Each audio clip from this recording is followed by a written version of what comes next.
அனைவருக்கும் வணக்கம்ப்பா. இன்றைக்கி நம்ம 11th ஃபிசிக்ஸ் ஃபஸ்ட்டு யூனிட்டில் உள்ள எடுத்துக்காட்டு 1.15 பார்க்க போகிறோம். இது ரொம்ப முக்கியமான கொஸ்டின். பப்ளிக் எக்ஸாமுக்கு இந்த கொஸ்டின் வந்து 5 மார்க்கில் கேட்டிருக்காங்கப்பா. ரொம்ப இம்பார்ட்டண்டான கொஸ்டின், ரொம்ப ஈஸியானதுப்பா. புரிஞ்சு பாருங்கள், இந்த எக்ஸாம்பிள் வந்து உங்களுக்கு புரியும். தனி ஊசலின் அலைவு நேரத்திற்கான கோவையை பரிமாண முறையில் பெறுக. அலைவு நேரம் எதை பொறுத்து இருக்குது அப்படின்னா, ஊசல் குண்டின் நிறை வந்து எம்னு கொடுத்துருக்காங்க. ஊசலின் நீளம் எல், அவ்விடத்தில் புவியீர்ப்பு முடுக்கம் ஜி ஆகியவற்றை சார்ந்தது. இங்கே மாறிலியோட மதிப்பு 2π. இதுதான் வந்து உங்களுக்கு கொஸ்டின் கொடுத்துருப்பாங்க. இப்போ இதை வச்சு நீங்கள் வந்து ஃபார்முலா எழுதணும். நம்மளுக்கு என்னென்ன கொடுத்துருக்காங்க? அலைவு நேரமானது டி எதை சார்ந்தது? அப்போ ப்ரொபோஷனல், டைரக்ட்லி ப்ரொபோஷனல் போட்டுக்கிறோம். ஊசல் குண்டோட நிறை எம், அடுத்து ஊசலோட நீளம் எல், புவியீர்ப்பு முடுக்கம் ஜி ஆகியவற்றை சார்ந்ததுன்னு கொடுத்துருக்காங்க. அடுத்து k is equal to 2π, ஒரு கான்ஸ்டன்ட் வேல்யூ, மாறிலியோட மதிப்பு வந்து இங்கே கொடுத்துருக்காங்க.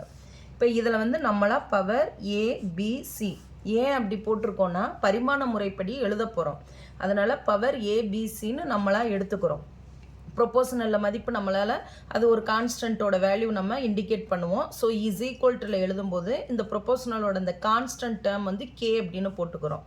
அப்படியே எம்ஏ எல்பி ஜிசி அப்படின்னு எழுதிடுறோம். இப்போ அடுத்து இது ஒவ்வொன்றுக்கும் பரிமாண வாய்ப்பாடு எழுத போகிறோம். டீங்கிறது வந்து நேரத்துக்கு வந்து பரிமாண வாய்ப்பாடு டி தான். அதுக்கடுத்து கான்ஸ்டன்ட் கே அது இருக்கட்டும், அதை கடைசி நம்ம சேர்த்துக்கலாம். இப்போ அடுத்து வந்து ஊசல் குண்டோட நிறை இருக்குது. பரிமாணத்தின் அடிப்படையில் மாசை வந்து கேபிட்டல் எம், நிறைய வந்து மாசுன்னு சொல்லுவோம். அப்போ கேபிட்டல் எம், இதோட பவர் ஏ.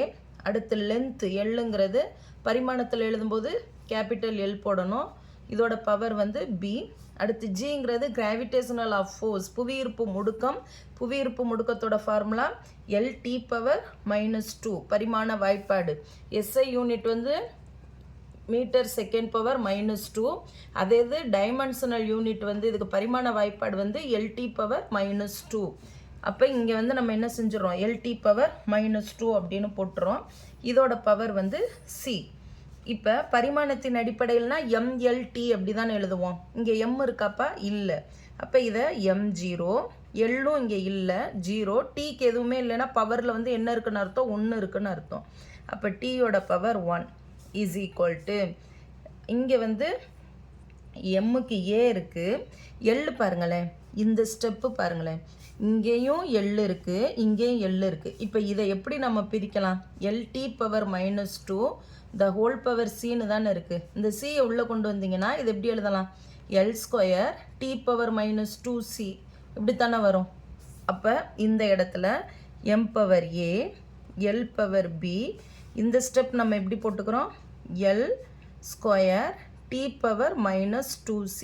சி வந்து பவரில் உள்ளது, ரெண்டுக்குமே பொதுவானது. இப்போ இந்த ஸ்டெப்பில் பாருங்களேன், அடுத்து M power 0, L power 0, T power 1 is equal to M power a. L பாருங்கப்பா, இங்கேயும் எல் இருக்குது, இங்கேயும் எல் இருக்குது.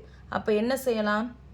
எல் ரெண்டையும் கூட்டுனீங்கன்னா உங்களுக்கு பி ப்ளஸ், இங்கே வந்து சி, இது சிப்பா, பவரில் சி தானே இருக்குது, நான் 2 போட்டுட்டு சி இது.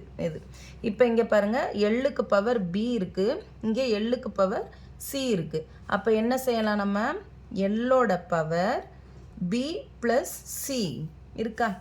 ரெண்டுக்குமே பொதுவாக எல், பி ப்ளஸ் சி. அதுக்கப்புறம் டி வந்து நம்மளுக்கு என்ன இருக்குது? -2C, right. இப்போ இங்கே ஏனா எம்முக்கு இங்கே என்ன இருக்குது? 0. எல்லுக்கு பவர் பி ப்ளஸ் சினா இங்கே 0.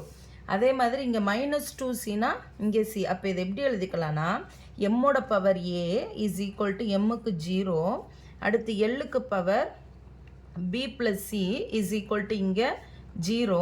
அடுத்து இந்த இடத்துல பாருங்கள், டீக்கு power -2C is equal to இங்கே பவர் என்ன இருக்குது? 1. இதை எழுதியாச்சு. இப்போ ஏக்கு 0, இங்கே வந்து பியோட வேல்யூ வேணும்னா நம்மளுக்கு சியோட வேல்யூ வந்து இங்கே தெரியாது. அப்போ இந்த ஸ்டெப்புக்கு வாங்க.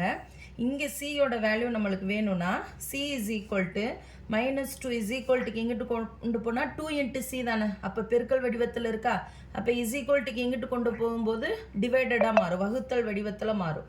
அப்போ 1/2 -2 தானே, அப்போ இங்கே மைனஸ் போட்டுரும். சியோட வேல்யூ கிடச்சிருச்சா, இங்கே A is equal to 0 B plus இப்போ சியோட வேல்யூ நம்மளுக்கு என்ன கிடச்சிருக்கு, -1/2 கிடச்சிருச்சு இஸ் ஈக்குவல் டு 0. இப்போ ப்ளஸ் இன்ட்டு மைனஸ் தானே நம்மளுக்கு. இப்போ இந்த இடத்துல வந்து பாருங்கள், இந்த டேர்ம் ப்ளஸுக்கு பதிலாக மைனஸ் ஆகுமா, b -1/2 இஸ் ஈக்குவல் டு 0 ஆகும். -1/2 இஸ் ஈக்குவல் டுக்கு இங்கிட்டு போச்சுன்னா ப்ளஸ் ஆகும். அப்போ பியோட வேல்யூ நம்மளுக்கு என்ன 1/2, a இஸ் ஈக்குவல் டு 0, சியோட வேல்யூ -1/2 அப்படின்னு கிடைக்கும். இந்த பவரோட வேல்யூவை இப்போ நேராக எங்கே கொண்டு போகிறோன்னா, இந்த மேலே ஃபஸ்ட்டு ஈக்குவேஷன் பார்த்தோம் இல்லையா, t is equal to K எம்முக்கு பவர் என்ன நம்ம வச்சுருக்கோம் 0. அடுத்து எல்லுக்கு பவர் என்ன இருக்குது 1/2, ஜிக்கு பவர் என்ன இருக்குது -1/2 இப்படி இருக்குது. இதை எம்முக்கு பவர் 0னா அதுக்கு வந்து வேல்யூ இல்லை. இப்போ D is equal to K. இதை எப்படி எழுதியிருக்கோன்னு பாருங்கள். இப்போ ஒரு வேல்யூ வந்து இப்போ ரூட் எல்லில் இருக்குது.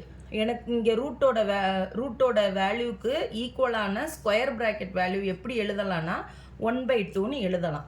இப்போ இதே வேல்யூ 1/g ஹோல் ரூட் இப்படி இருக்குன்னு வச்சுக்கோங்க. இதை ஈக்குவலாக நம்ம ப்ராக்கெட் வடிவத்தில் எழுதணும்னா, ஸ்கொயர் அடுக்குகளாக நம்மளுக்கு வேல்யூ வேணும்னா இதை எப்படி எழுதலாம், ஜி ஸ்கொயருக்கு பதிலாக நம்ம என்ன போடணும்னு சொன்னோம் 1/2. ஆனால் இங்கே பாருங்களேன் 1/gன்னு இருக்கா, அப்போ டிவைடரில் இருக்குன்னா இங்கே வந்து பவரில் வந்து நம்ம மைனஸ் போட்டணும். இப்போ இதே மாதிரி இதை எழுதணும்னா எம்முக்கு பவர் 0 தானே, அதை விட்டுருங்க. எல் பவர் 1/2னா அதை எதுக்குள்ளே எழுதலாம், ரூட் எல் அப்படின்னு போடலாம். அடுத்து ஜி 1/2னா 1/g இப்படித்தானே கிடைக்கும் நம்மளுக்கு. ஸோ இது ரெண்டையும் சேர்த்து எழுதும்போது டி கே ரூட் ஆஃப் எல்/ஜி, root L into root 1/g multiply பண்ணிங்கன்னா ரூட் ஆஃப் எல்/ஜின்னு வந்துடுது இல்லையா. கான்ஸ்டன்ட் டேர்ம் கேக்கு வந்து என்ன வேல்யூ நம்மளுக்கு மாறிலி கொடுத்துருக்காங்க, கே இஸ் ஈக்குவல் டு 2/. அப்போ டி இஸ் ஈக்குவல் டு 2/ரூட் ஆஃப் எல்/ஜி அப்படின்னு கிடைக்கும். ரொம்ப ரொம்ப ஈஸியான 5 மார்க் கொஸ்டின்ப்பா. இதுதான் ஆன்சர், பார்த்துக்கோங்க. தேங்க்யூப்பா.